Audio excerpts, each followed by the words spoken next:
Hey, good morning. Chuck here with Apple Drains. We are extremely busy and I apologize for not putting up as many videos as we normally do. I don't know about the other companies around the country. I don't see a lot of people doing installs. I see them talk about a lot of things and a lot of older videos, remade, re-edited, things like that.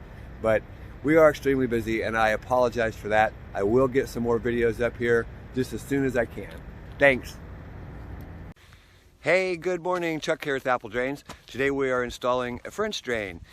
Could be gravel perforated pipe. We like to use the Styro-Rock, which is NDS quick drain, styrofoam peanuts. It works so good here in the soil. In fact, it works better than gravel. Let's take a look at what we're doing. So I've told everybody you can do this yourself. You see, we've got one of our female crew members out here to show you how to do this. And basically what you do is you're working backwards. Take as much soil as you can put in your shovel, sink that shovel down, pry it up so it gets loose, set it on the side of the trench, and just keep working backwards. If some debris drops down in the trench, don't worry about it. You can come back and clean it out very simply. Usually I'd say dig about 8-9 feet, then come back and scrape it out. Real simple to do, real simple. So you can see what we're doing. We're putting in a French drain, and Chuck's taking the sod off over here.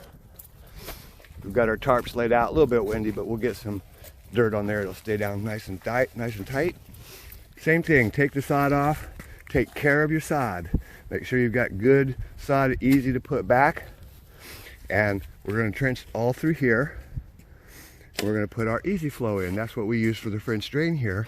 It works extremely well in this type of soil. It actually works pretty good in clay soil too, but here in Florida, wow, nothing better. So if you're not sure, how deep to dig, you can kind of see, sometimes you can lay the pipe out, go ahead and dig 10 feet of it, lay your pipe out and see how deep you are. We're pretty good at this, so we know, how deep to dig, but if you're not sure, lay it out.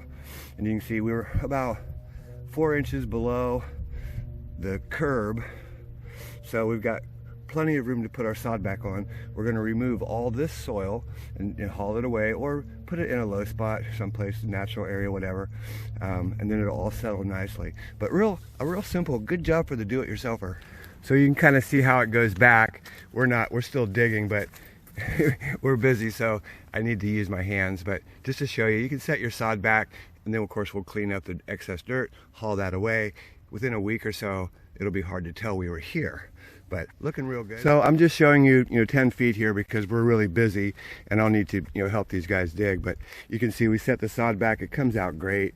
We'll just keep trenching, install the easy flow, haul the excess away, put the sod back, and we're done. Should take about 2 hours, and something you guys can easily do yourselves. Save yourself $4,000 or $5,000 versus a company coming in here and doing this. So when it's time to clean up, remember, point your wheelbarrow in the direction you're going to go. That's downhill, and it's a lot easier than having to turn it around.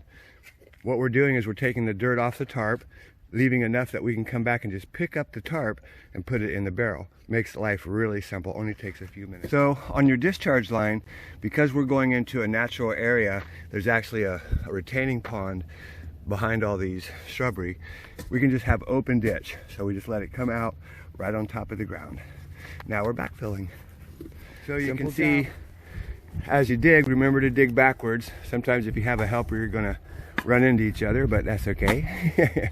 There's other places to dig. But again, dig backwards, sink that shovel down. Notice that there's a lot of tree roots right here. This is off of this palm, and it puts out a tremendous amount of roots. Easy to cut with the shovel. Just make sure you cut wide enough that you don't have to come back and do it 2 or 3 times. So we've got just a few more feet to go right around that corner, and we'll lay our pipe, cover it up. So we have about 4 more feet. We'll come around that corner right there, and we'll finish laying this pipe. We'll backfill and put the sod back, clean it up. We're done. So we've got the sod back on, we're cleaning up, just moving some soil, raking up some extra spots, just to get that dirt up onto the trench. And of course, when it rains, all that's going to settle real nicely. And this type of grass is called St. Augustine. It's a vine, so it spreads across the ground, no problem. It's all going to disappear and look really good. We'll hose off the sidewalk, curb, And you can see it didn't take but a couple hours to do. So there you have it. We've got the sod all put back, washed off the walk. I'm not too concerned about the curb. Any rain is going to take all this away. It came out really well. A great project for the do-it-yourselfer. And interesting notes, as a contractor, you know, we're using their garden hose, and they come out and say, "You're using our hose?" Remember, this is done for the HOA, and it just always surprises me what people do and how they think. I guess people are like that. Hey, this is Chuck with Apple Drains, reminding you that if you believe you can do something, I guarantee you can do it. Have a great day.